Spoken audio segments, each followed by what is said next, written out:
Hello guys, this is Raptormon 132 here, and welcome to my very first review facecam video.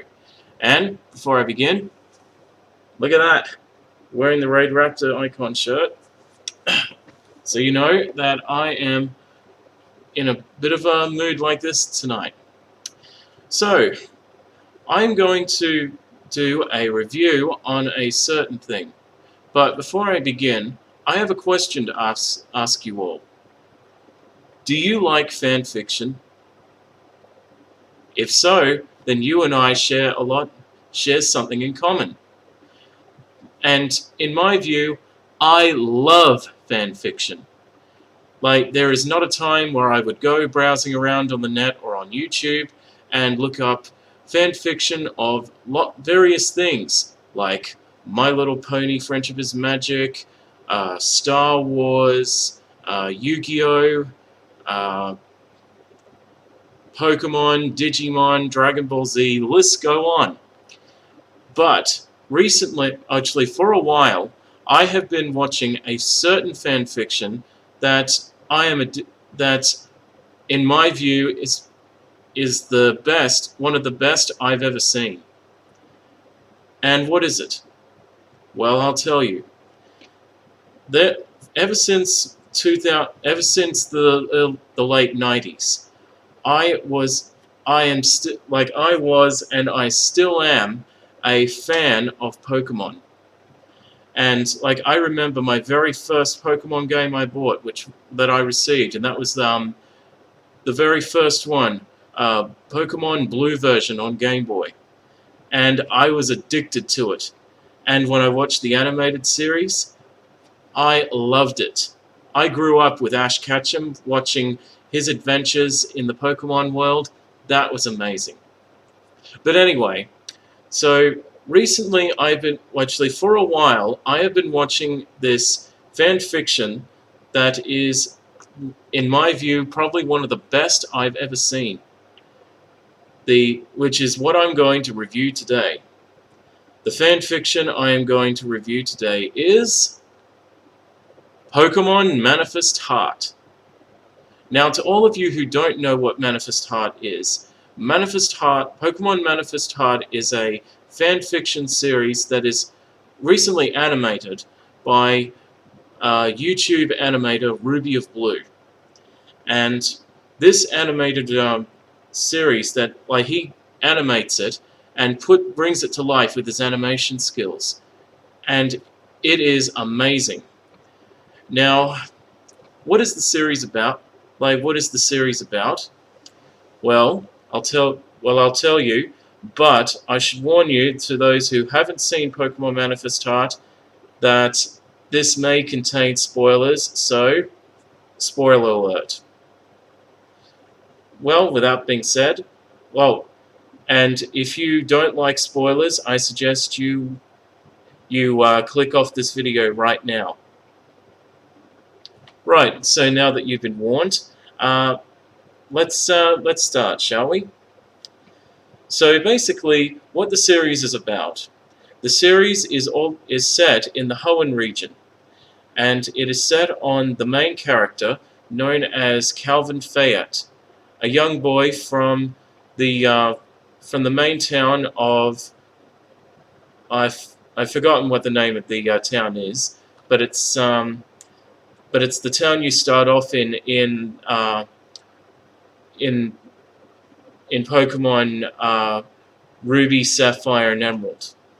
So basically, what the series focuses on, like I said, it focuses on a boy named Calvin Fayette who goes on a journey, and along the way, he goes up and captures 7 Pokemon. The Pokemon, his starter Pokemon, a Trico, later a Grovyle named Shredder, and later on his journey, he captures many other Pokemon and joins the team. The team is made up of, like I said, a Grovyle named Shredder, a Mightyena named Shade, a Pelipper named Torpedo, a Kadabra named Psy, a a Blaziken named Pyro, a Vibra, I can't really say it, it's a bit of a tongue twister, a Vibrava named Dusty, and a hunter named Pikachu. And along the way, they earn many badges, and eventually, two Pokemon become somewhat special. What are they special? What makes them special? Well, I'll tell you. What makes them special is that they get power. Like during a dangerous situation, they get erupted with power, and gems appear in their chests. And these gems mysteriously give them power. Like power that increases their strength, speed, technique, and all of that, and multiplies it several times over. And in his journey, they become a target to some kind of criminal organization. Now, I should leave. So basically, this series is made up of that cast of characters, and I should tell you that this series is rather good, but sadly, I'm sad to say that it is kind of, how should I put it? Oh, actually, before I begin on that, I should tell you that I should tell you about the. Well, actually, before I do, I think I'll show you a small clip of a couple of small clips to introduce you to the characters. So, without further ado, you watch the clip and you see what it's like. Have a look and see. Come on, that has to be leg or something!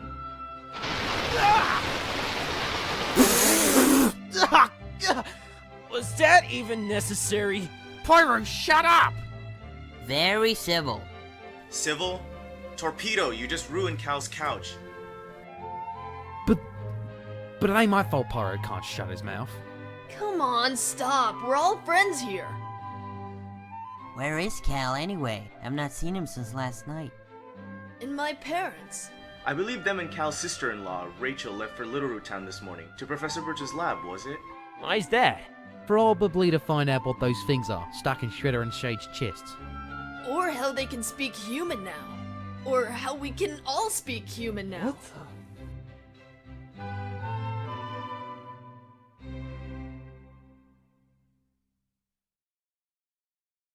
Little brother's Pokemon can talk. Sorry about the water. Yeah, tell that to the guy who's soaking wet, Mr. Bucketbeak. So guys, now that you've seen just a little bit of a view of the characters, you can see that it is really good. And in fact, just to say, one of the characters, that the voice of the Pikachu Hunter sounded awfully familiar. It's Jesse Nowak! You know, Jesse Nowak? No whacking? Hold on, I'll show you. I thought it was really cool how you guys totally owned that green dragon Pokemon at the league. What?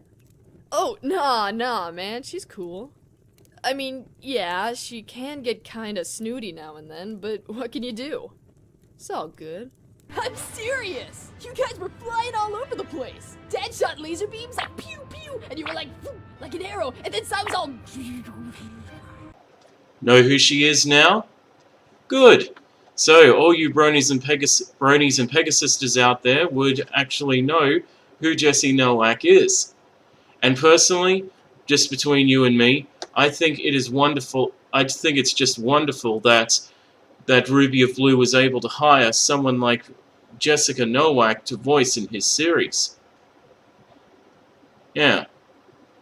But unfortunately, I should tell you that this series is, for some reason, well, for a certain reason, is somewhat underrated. Like, somewhat avoided. And to explain why, I'm going to go into depth. I'm going to go into a little bit more depth of the characters of the series. So, the two characters I'm going to start off with first is Shredder and Shade. Now, why am I doing these two together? Well, I will tell you that those two are the reason that series is somewhat avoided. And do you know what? And why would they avoid it with these two characters? Well, watch this and you'll find out. Shredder? Yeah? Who is he? What do you mean? This being that wants to murder us. I mean, is he after us because of these things? Well, it certainly isn't the last we've seen of him, I can tell you that. I don't know who this guy thinks he is. There's no way I'm letting him take you away from me. Always know what to say. Guys, can't you two at least wait until you're in the car? It's freezing. So guys, now that you've seen the clip, you probably figured out by now why this series is somewhat avoided. As you would have guessed, Shredder and Shade are a homosexual couple. Now, you'll probably like most of you who probably watch it would look at it and you would go, ugh, homosexual, let's get away from that. No thanks. But do you know, if you ever watched it, you wouldn't know what you're missing out on. Because, like in my instance, take me for instance, like when I watched it, like I decided I wanted to give the show the benefit, like I came across it and I watched it. And I found out that it had homosexual Pokemon. But do you know something? I didn't avoid it. Do you want to know why? Well, is it because I'm gay? Nope, you would have guessed wrong. The reason I didn't mind the homosexuality was because it was animated. Like for instance, when I saw my certain personality is that when I see homosexuality in real life, like say on the news or in a photo or like on a photo taken or something, and even in a live action movie, when I see homosexuality on those, I get sick to my stomach. Like I cringe, I close my eyes and whatnot. But when I see it animated, like when I see it on a animation or on a comic drawing or you know, like cartoonish art, when I see that, I don't creep out. Like, I don't seem to really care. And the reason for that is because when someone's brain... Well, actually, before I explain that, I'll give you an example of what I mean by how I get creeped out. Like 3 or 4 years ago, I decided to watch a movie. It was called I Love Philip Morris. It was a comedy drama movie that starred Jim Carrey and Ewan McGregor. Now, in this movie, Jim Carrey and Ewan McGregor star as two homosexual lovers. And between you and me, when I saw it, like after 20 minutes, I just switched it off because I just couldn't stand it. Because, you know, I was disturbed and I didn't want to watch. In fact, I never watched it again ever since then. But, you know, when I watched Pokémon Manifest Heart and when I saw it, I saw Shredder and Shade's homosexual relationship, I didn't creep out. Because it is said inside the brain when you watch something that isn't, you see homosexuality on a drawing or an animation, you know it's homosexuality, but you know that the characters that do it or are homosexual are not real. So it's kind of a thing of whether your brain registers between real and fake, if you get what I mean. So when I saw it, I wasn't creeped out, and I wasn't, you know, turned away by it, because I wanted to see what it was like. And you know, when I watched the whole first episode all the way through, I discovered something great. Like, I discovered that it was a story that had physical violence, like uncut physical violence, gunplay, alcohol, smoking, gay and straight romance, awesome animation, good characters, good voices, a dark plot, and I'm thinking, what's not to like? You know? You probably, and to all of you who probably like the series too, you probably know what I'm talking about. So, it's because of that skepticism, like this prejudiced skepticalism of the homosexuality, that the viewers just click it off as soon as they see it. It's a rather shame, really.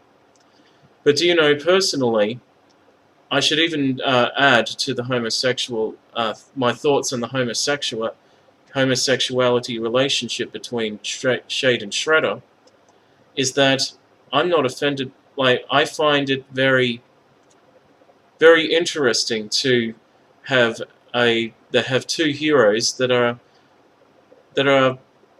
shall I say, different.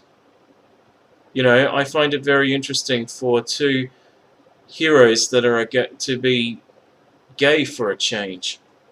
You know, because you've ever read stories or watched movies that have a hero and heroine of the story, and they have to save the world.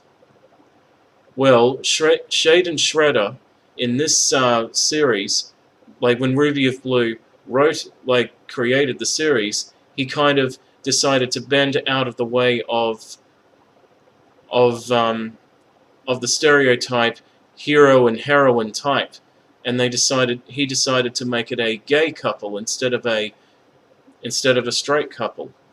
In fact, according to his sources, he based Shade and Shredder's homosexuality on himself, because he himself is gay. But you know, big deal. But like I said before, if they weren't so skeptical, like viewers weren't skeptical of the homosexuality, they would discover something great. And you know, and I also think, just to add more, that the homosexuality adds realism to the story. Because, as you all know, homosexuality or any kind of sexual orientation is, as you know, a real life thing. Like, it's a way and thing of life. So that's what I like. That's what I'll say about it. Anyway, let's continue about Shade and Shredder. Is that, as you probably all know, and to all of you who watch the series, you probably all know that Shade and Shredder are the two Pokemon that are the parents, or the mother and father, or in this case, a father and father of Hunter. And you probably see in the series that they're his adopted parents, which I think is rather good. And you probably noticed in the series that they have those gems that stick in their chest. Well, those gems are a thing that grant them incredible power whenever in a dangerous situation. The first time they did it was when a Rayquaza in the stadium decided to attack. Was at the Hoenn League Championship, and so they they knew that some criminal mastermind was out to kill him, and so they decided to use him. And however, I should say that it came as like using the gem's power came at a price.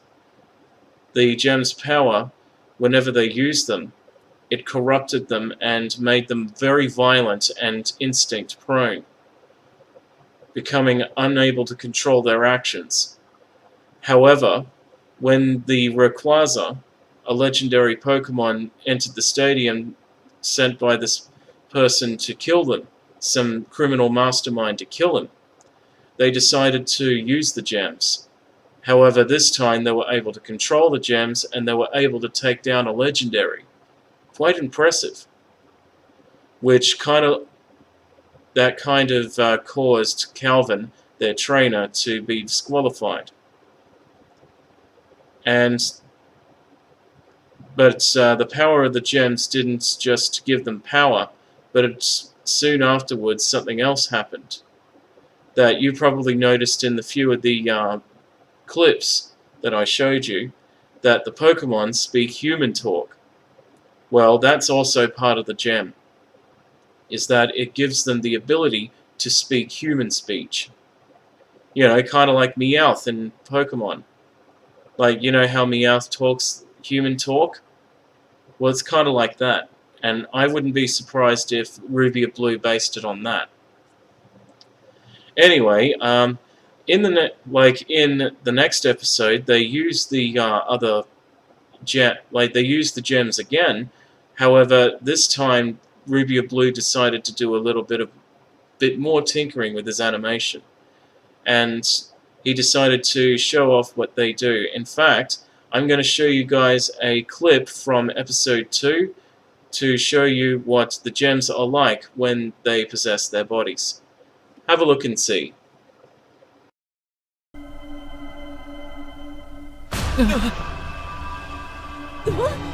What's happening?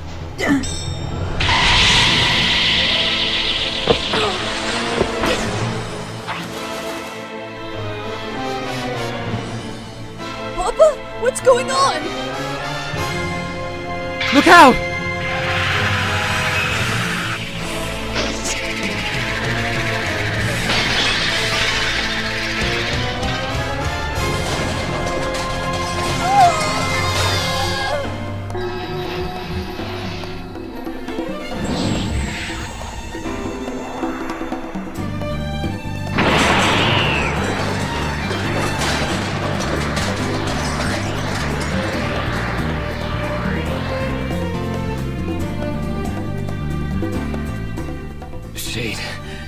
I'm not so sure if we should be using these powers. Right now, we need them. I think we're under attack and only Sai can stop it, just like last time. You're right. We have to put a stop to this before things get out of hand. Well then, first things first. We need to get out of here. Hunter, Dusty, stand back.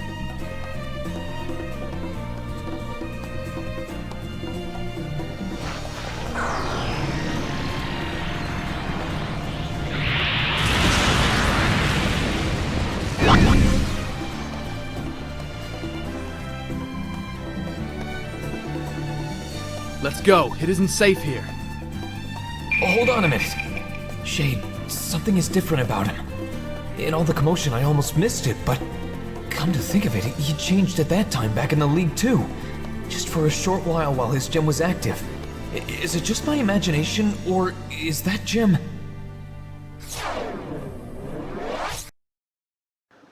So guys, now that you've seen the clip, the clip that you saw was an example of what their gems are capable of. In fact, it's the official first time their gems are active in the series. And now that you've seen them, I'm going to give you kind of my thoughts on what they are. Well, according to Ruby or Blue, those two gems, and I even asked him on the live stream about it. According to him, he said that the two gems are representing the two gems represent the two elements that balance it, represents the two elements that reside in one's heart. in fact, I'll tell you this, that in everyone's hearts there is a balance. The balance is that everyone's heart has a balance of light and darkness. Like and those two gems that Shredder and Shade have on them, they're the example of the. According to him, those two gems represent the two elements that balances within one's hearts, which is light and darkness. Like Shredder represents has the gem that represents light, and Shade represents the gem that represents darkness. Now, when the gem's activated, you probably notice that their appearances slightly change, or like changed from slightly to even majorly. So, what happens? Well, their appearances change. Like Shredder, when his gem is activated, his jacket or shirt, like shirt that he wears, it changes to a light color. Like if it's like white, a whitish color. And his leaves on his body, like on his head, arms, and his rear, or butt leaves, as Ruby Blue called it, which later became a craze on the live stream. Yep, I remember Ruby Blue, and he uses like similar powers. And their eyes, and his eyes change as well. As for Shade, he changes drastically. Like when his gem is activated, his fur becomes somewhat darker shade, more spiky, and his eyes change as well to yellow and red color. And he also has this kind of spiked beard thing under his chin spiked fur under his chin that looks like a beard. And not only that, but he also becomes bipedal, or anthropomorphic, as some people would say. Like, that means he stands on 2 legs instead of 4. And he uses his front legs as hands, like as hands and arms. So, and yeah, so there. But I should mention this as well, that out of them, Shade is the one that changes the most. In fact, like later on, there's a scene where he's fighting against the assassins that are sent to kill him and Shredder, and his personality becomes different. Like in another clip, but I won't show that one. You'll probably have to see for yourself. But he actually becomes more dangerous. Like his mind changes, like from being somewhat kind and gentle to someone who's like hostile, sadistic, twisted, and somewhat evil-like. Like, that's what I mean by his personality changes. And I did ask, like, according to him, he based Shade's personality when he changes mood. He kind of based it on Yu-Gi-Oh! Like on Yami Yugi when he gets, like, normal Yugi when he gets when he changes to Yami Yugi, or the Pharaoh. I've forgotten what his name really is, but when he get it, but according to him, he kind of based Shade's shift personality of the gem based on that. But I have a feeling that something about that gem, like something about his personality then, is probably something to be feared. Because, it probably corrupts his mind. Like, the more he uses it, the more corrupt he gets in his head. Like, even though he's good, he probably becomes more sadistic, brutal, and has a bloodthirst for revenge, which you see later on. And just seeing that personality, I was concerned, and I began to have things popping into my head. And yeah. So when I first, in fact, I actually have a theory about the two gems, as well as something to do with a certain individual, but I'll save that for later in the video. But right now, that's all I can tell about Shredder and Shade, and a little bit of Hunter. But yeah, I'll move on to the next characters. So, next character I'm going to review is perhaps Calvin's other Pokemon, like perhaps the other one who's the most mysterious is Psy. That's Psy the Kadabra. Now, according to the start of it, he's according to what happened in the series, he's the one that stopped the orb that fell out of the Rayquaza, because the Rayquaza at the was controlled by that orb that it spat out, and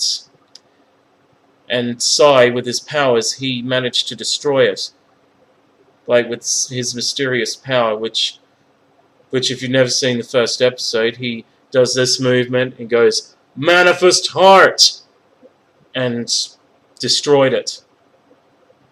But in case if you guys didn't know, at the start, Psy began as a Kadabra, but the scene started with him as a Kadabra with a burning village and two Alakazams dueling, fighting each other.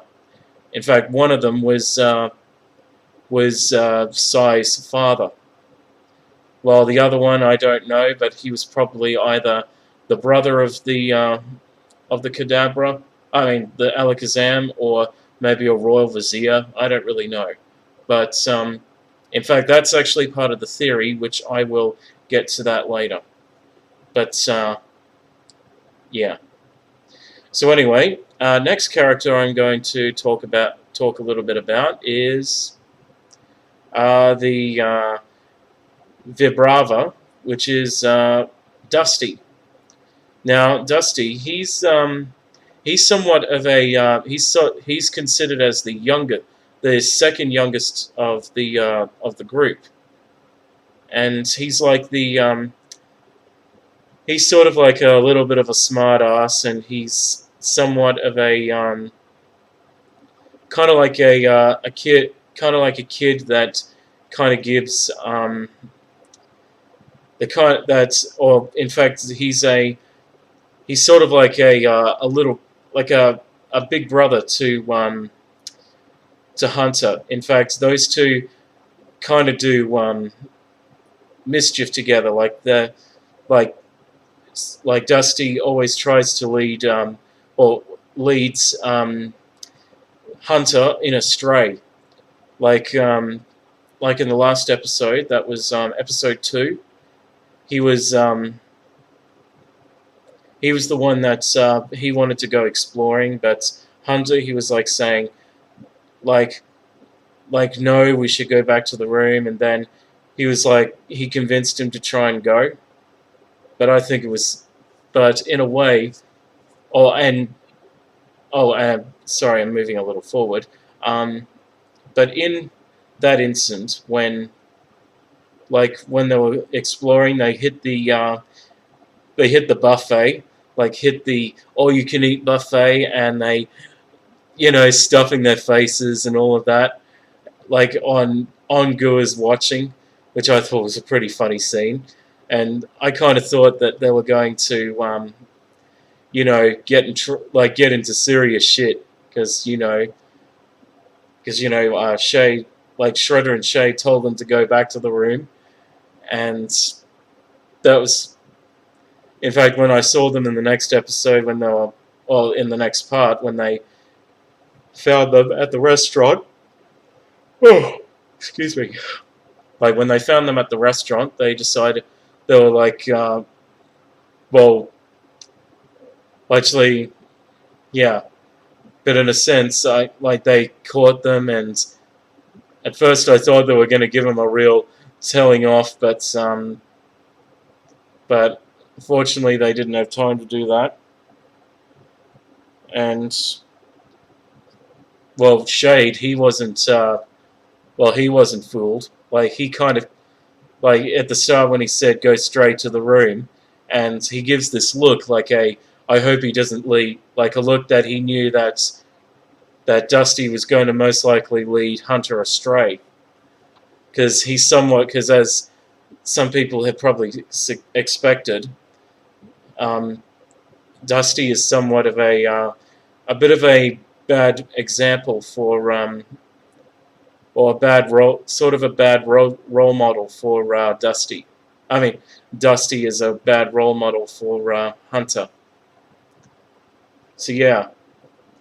So those two some get into mischief, and just a couple of kids that can't seem to stay out of trouble. Right, that's for Dusty. Next one I'm going to do is Pyro.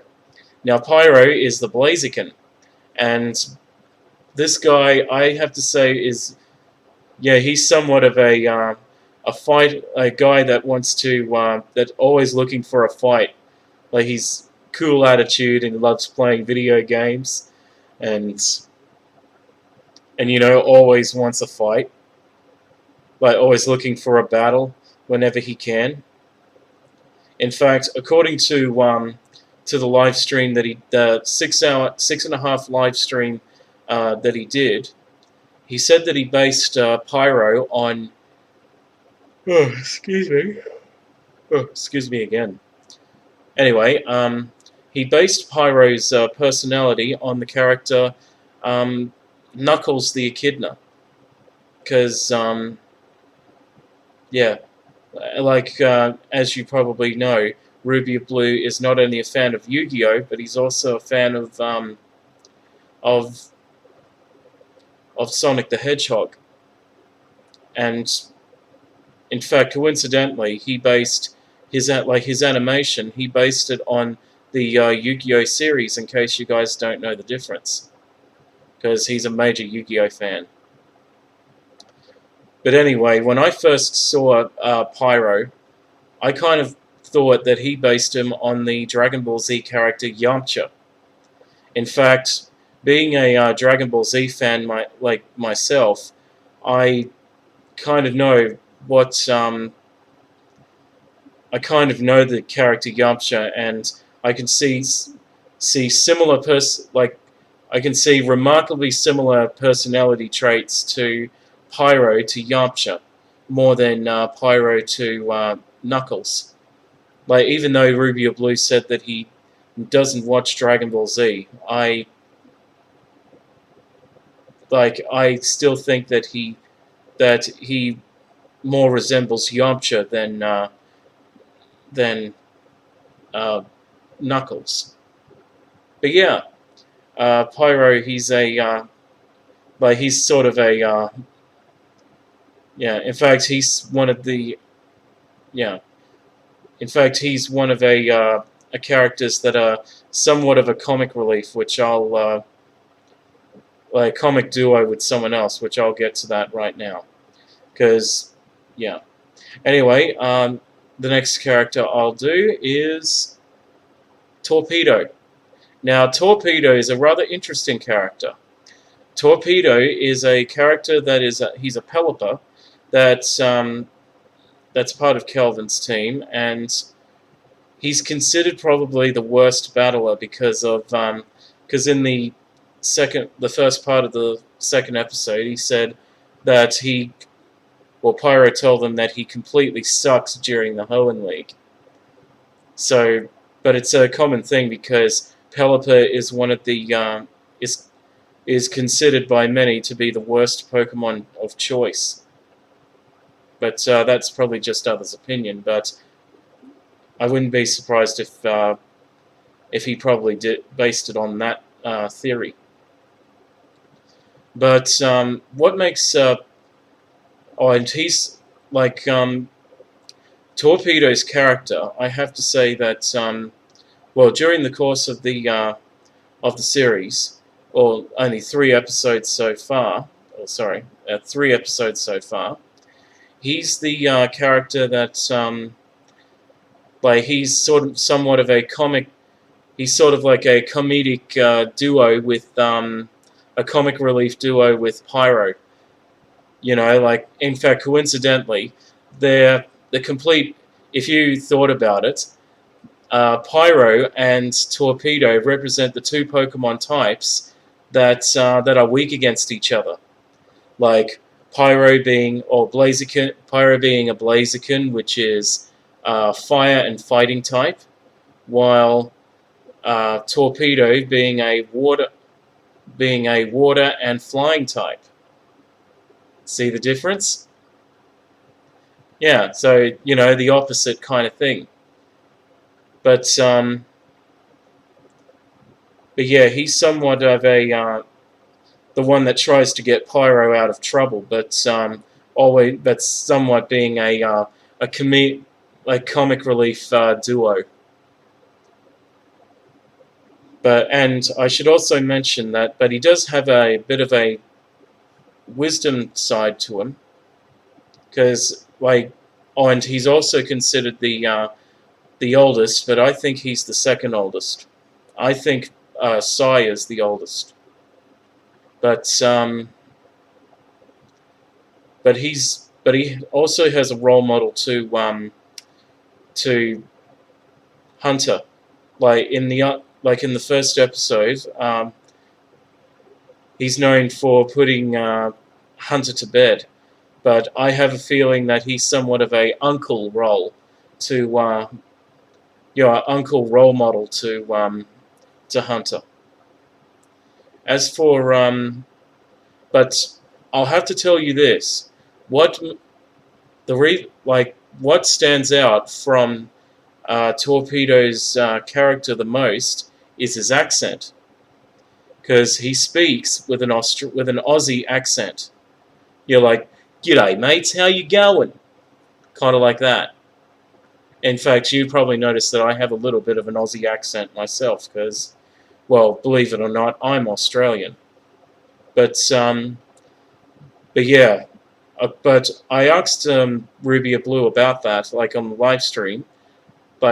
Was Torpedo always visioned to have an Australian accent? And his response was yes, because apparently he based Torpedo on a character called I think it was Nigel from Finding Nemo, and from the Disney movie Finding Nemo. Yeah, according to him, he based the Torpedo on Nigel, which is an Australian-speaking pelican who's voiced by Australian actor Jeffrey Rush. And because he liked the idea, and he chose a Pelipper and based Torpedo's voice and mannerism on some of Torpedo's mannerism and his voice on Nigel from Finding Nemo, the pelican, Nigel the pelican from Finding Nemo, which is rather interesting. And yeah, that's the character. But am I missing anyone? Let's see. Shade. Yep, that's all of Cal's 7 Pokemon. Yeah, but I should get on to the last character. last character I should mention is Cal. Like, according to Ruby of Blue, Cal is a character that he based on himself. In fact, that's like his name, Cal. He's named after, or Calvin. That's Ruby of Blue's real name is Calvin. So it's kind of typical that he would base a character based on himself. In fact, the character Ash, or Satoshi, his name is in the anime, in the original Japanese dub. His name is Satoshi. Like, he was based on the creator himself, which is Satoshi Jijuri. So it's only ironic that the character, that he was thinking like Satoshi and naming the main character after himself, which I think is great. So that's all I can say about the characters. So now I'm going to go through and I'm going to talk about some possible theories of the plot. Now, before I get into the plot, I'm going to show you guys this small clip, like this clip that I'm going to show you, and then this clip is going to explain the following, the following thing that I'm going to explain is it's going to explain this first theory. So I'll play this clip for you, and then afterwards I'm going to explain a possible theory of this situation.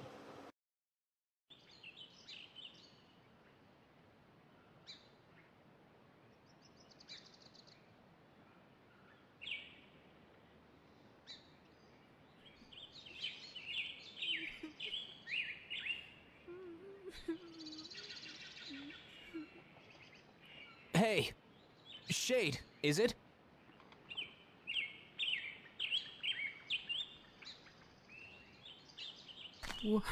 What are you doing here? I should be asking that. You just ran off after Cal let you out of your ball. Why? Most Pokemon don't act like this after being caught. My name is Shredder. Why don't you tell— Go away! I'm so sorry. Please don't hurt me. It's okay. I'm not going to hurt you. I want you to tell me what's on your mind.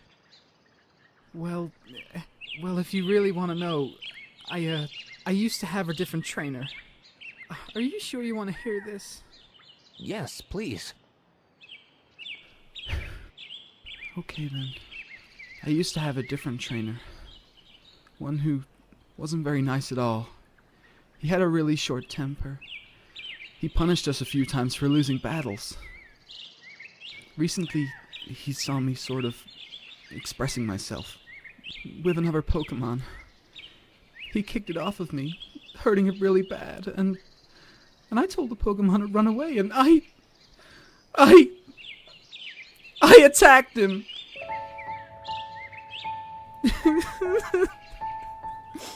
Shade! Shade! It's okay. He kicked me and hurt me with a knife. Hey. Shredder, it hurts so It's bad. okay. You're completely safe here.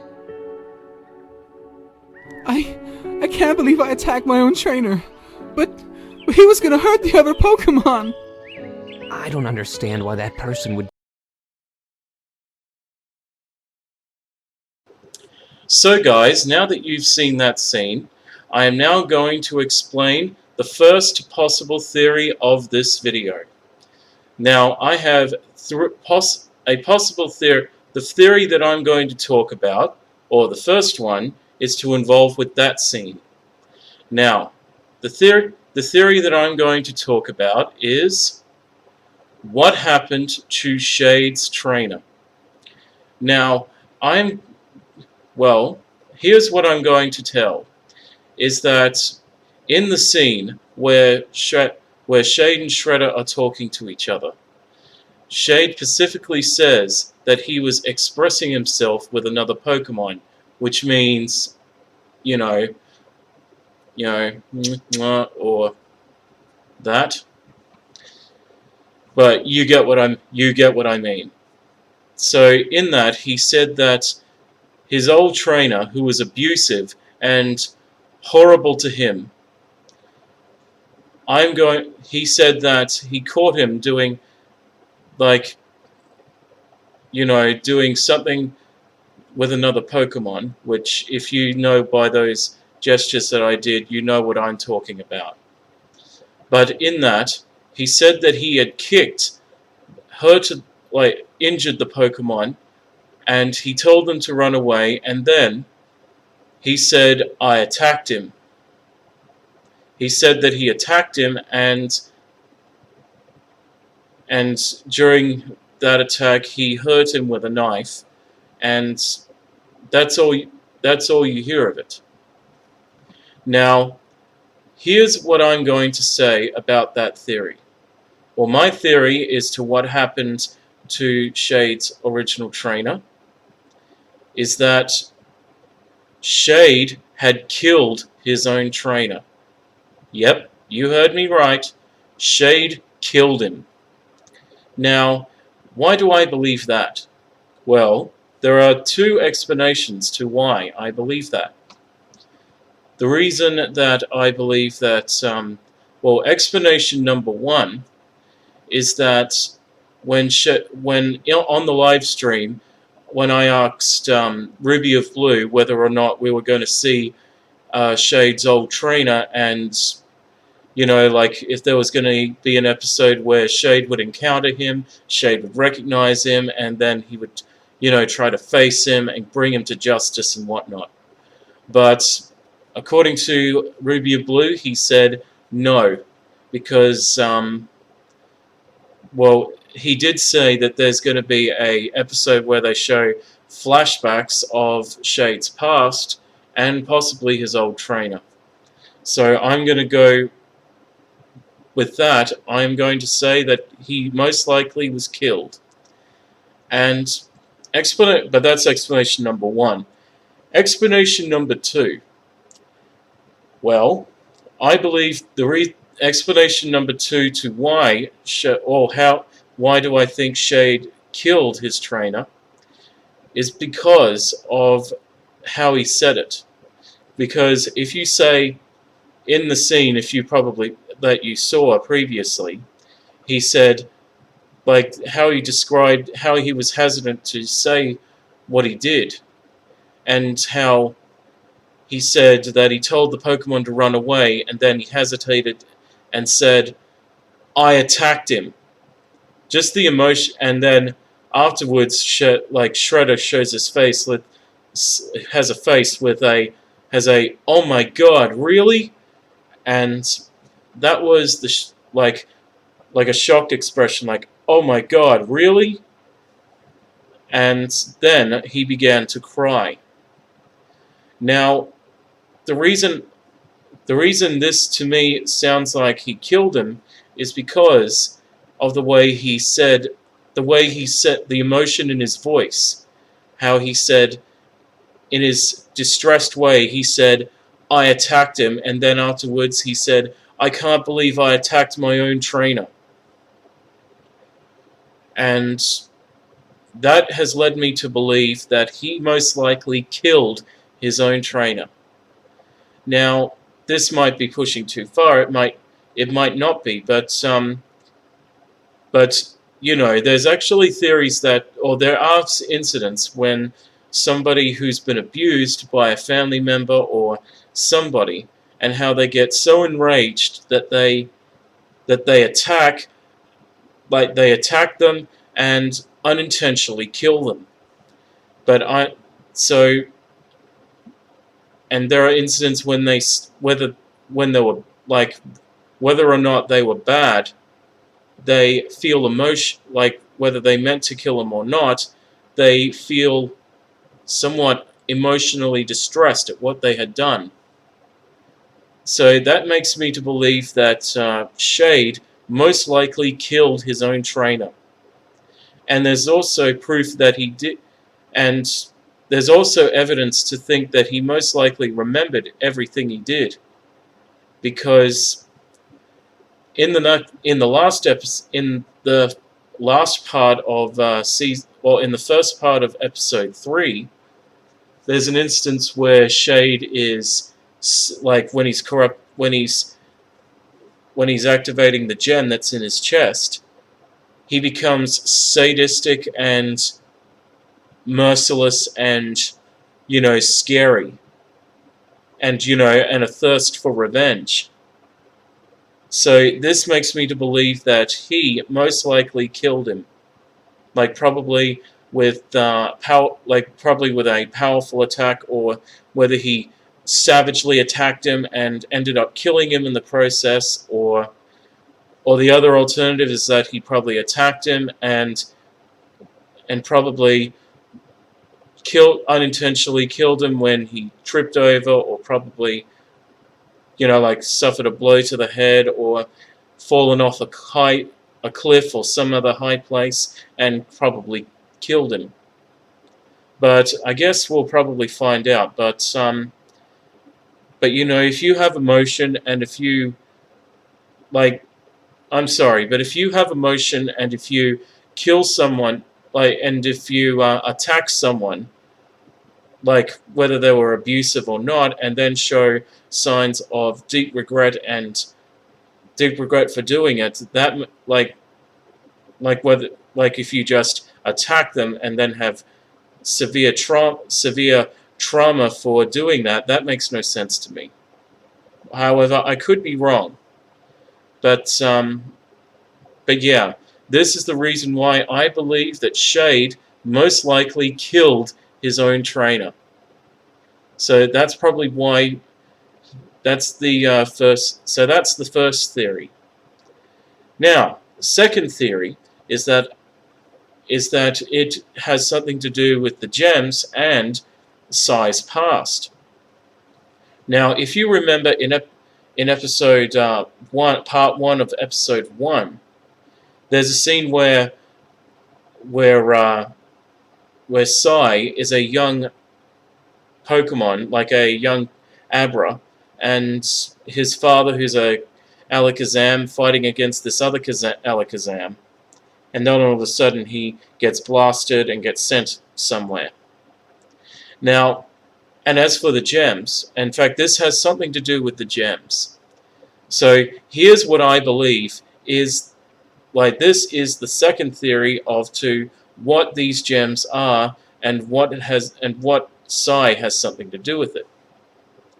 Okay, so the theory goes is that the island was there was this great island somewhere in the unknown regions of Earth, or Pokemon World Earth. And in this ancient island was a utopia where humans and Pokemon live.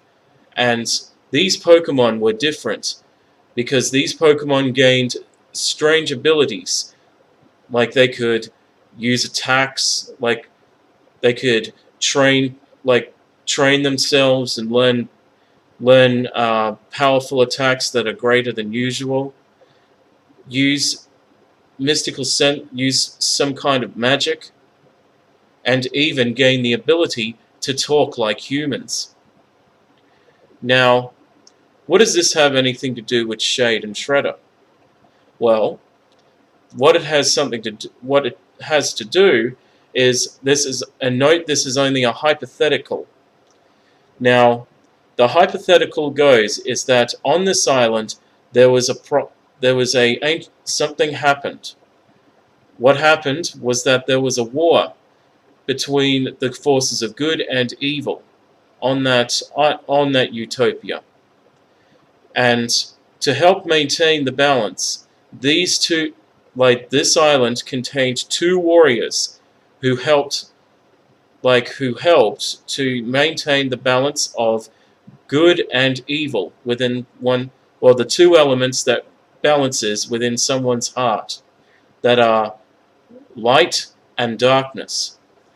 Now these two heroes were able to stop the war, they were able to because this war was caused by some unknown evil force, which we'll probably learn later. Now this evil force wanted to dominate and control the hearts of both Pokemon and mankind. And it was because of these two heroes who tried to maintain the balance of good and, well, the light and darkness of their hearts, combine their powers and use them to fight against this evil force. Now, what happened to them? Well, I'm going to go with an assumption that they defeated the evil, but not necessarily, but not exactly destroyed it, only sealed it away. Now, after that, the heroes would most likely die because it, like using the gems would, or using the gems that they had, used up their strength and most likely died in the process because they couldn't fully control them.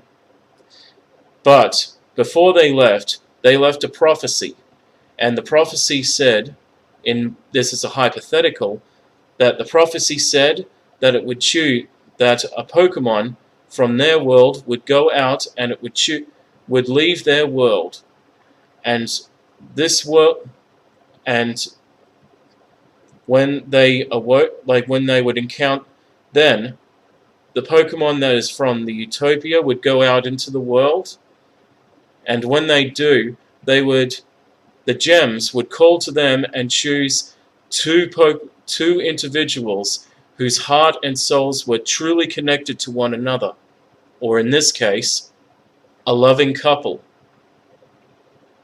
But the prophecy didn't, however, you're probably wondering, why a gay couple?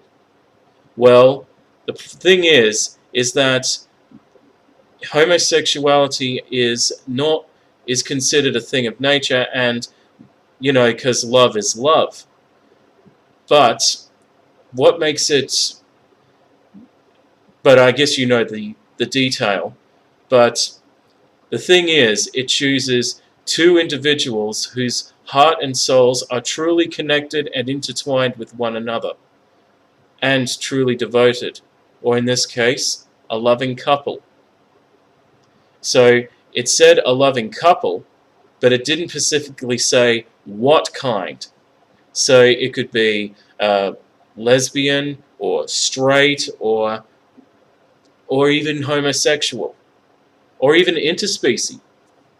Well, don't want to go on that topic, but anyway, the reason this is more likely is because, well, I guess you know what I'm trying to go here, is that when Sai, when he was a kid, he was sent to the Pokemon world by the attack, and this happened probably, making an assumption, probably hundreds of years ago, or maybe thousands of years ago. Like, depending on how much time went by after he was sent from that utopia to the outside world. Now, in this time, the utopia was most likely taken over, and Sai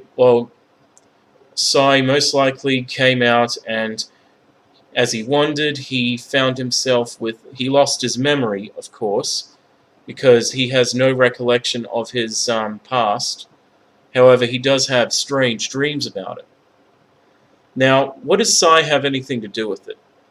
Well, I think, just a theory, that Sai is in fact the prince, like the father of the Alakazam that fought against this other Alakazam was most likely the king of the utopia, the ruler of that utopia.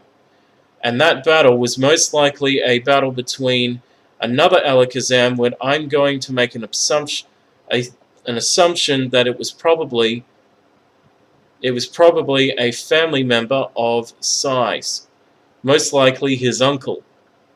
Like, if you're going with the evil uncle theory, that's most people would go through.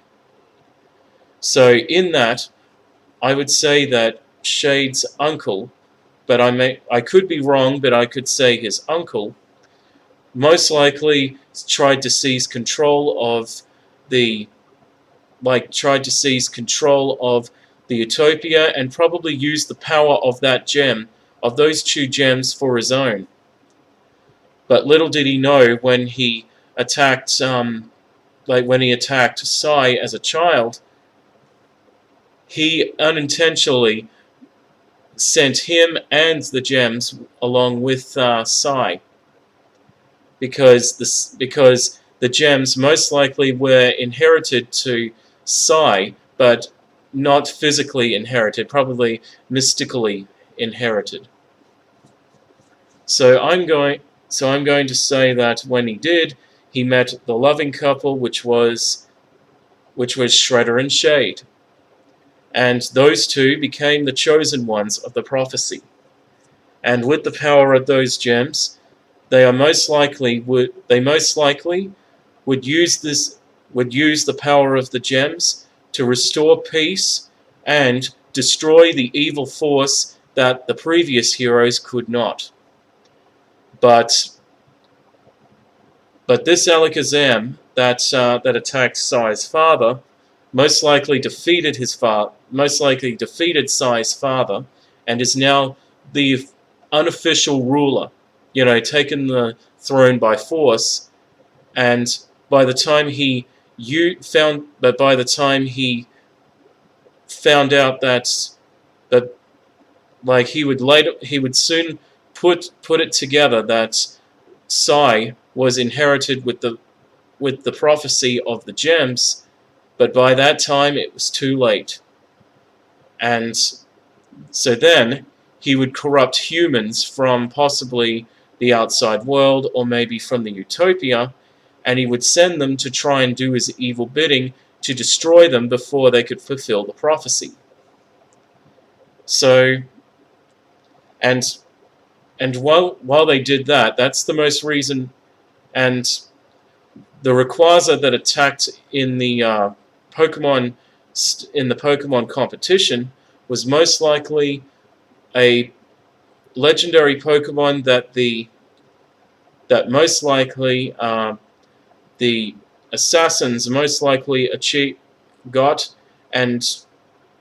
or in fact the mystical orb that Sai destroys from it was controlled by that Alakazam. And I believe that the assassins who were talking to someone telepathically in the second part of episode 2 was most likely that same Alakazam. He was most likely communicating with them and probably corrupted them, telling them lies to say that they are evil and must be destroyed. But if only the assassins found out the truth. But I'm saying that they are most likely manipulated and most likely feel that they are evil. So those are the theories, and I think they are most likely plausible. But hey, that's just a theory, a fan theory. No, I shouldn't steal that. That's game theory's line. But anyway, you get what I mean. So now that I've come to the conclusion of, as I draw an end to my review, I will say this, that I find this as a really, really good story. I myself find this series to be quite interesting and very creative. So I would say that I really love this series. Yeah. So that's my review, and yeah, and I have to say that I am really inspired by. Oh, and I should even say that I recently gave Ruby a Blue ideas. In the series, in his live stream, I asked him, "Is there going to be backstories of each of the characters?" And they said, yes, there would be. So, yeah, that would be. Yep, soda water. Needed that. So anyway, I also asked him, is there going to, like, I even gave him an idea for an episode. The episode I thought of was probably a episode that would involve perhaps a little kid, maybe like a little kid who's afraid of Pokemon, and Shredder, Shade, and Hunter decide they want to help him, and they have a soft spot for him and try to help him. But if that was to happen, I would think Shade would have the biggest soft spot, would have a much bigger soft spot for that child than the others, because it would probably remind him of himself and all of that. But so Ruby or Blue, if you're watching this, if it's all right with you, I would like, if you decide to make an episode like that. If it's all right with you, I would like to be the writer of it. Yeah, like I would bring out the, not exactly the writer, but kind of give you the blueprints of the idea. So in all, guys, I think that Ruby or Blue is a really good storyteller, because what he's done, the same as many before him, is that he's created memorable characters and a very good story. And that's something I can see in him to do, is that he's not just an animator, but he's also a storyteller. So, yeah. In fact, I'm actually a storyteller myself, because I've inspired to write a lot of fan fictions, like, because I write some MLP fan fictions, but I've also written a couple of Pokemon fan fictions too. What I've done is I like Pokemon Mystery Dungeon, and I've done I myself have done 3 Pokemon Mystery Dungeon stories, but they're episode scripts. So I'm actually wondering, Ruby or Blue, like if you're watching Ruby or Blue, if I do make if it's all right with you, I'd like to perhaps give you a copy of the scripts, and I was thinking perhaps maybe you could perhaps do an artwork illustration of your favorite scene from the 3 scripts that I've done so far, and show me what it looks like in your eyes. Yeah. So yeah. Oh, and just to say, as you all know, I'm also a voice actor, and if you need someone to help with the voice acting, Ruby, just so you know, I'm available, and I could do some of my voice, provide some voices for you, and I do it with no charge. Because I believe in this Pokemon Manifest Heart project, and I think it's a really good series that should be completed. So guys, that is my review video for today. I thought a lot about this, and I've wanted to do this for quite a long time, and yeah, so I hope you enjoyed my review of Pokemon Manifest Heart, and hopefully I shall get onto other videos as soon as I can when I get the chance. But as usual, until then, thank you all for watching. This is Raptormon 132 saying bye bye everyone. Bye bye.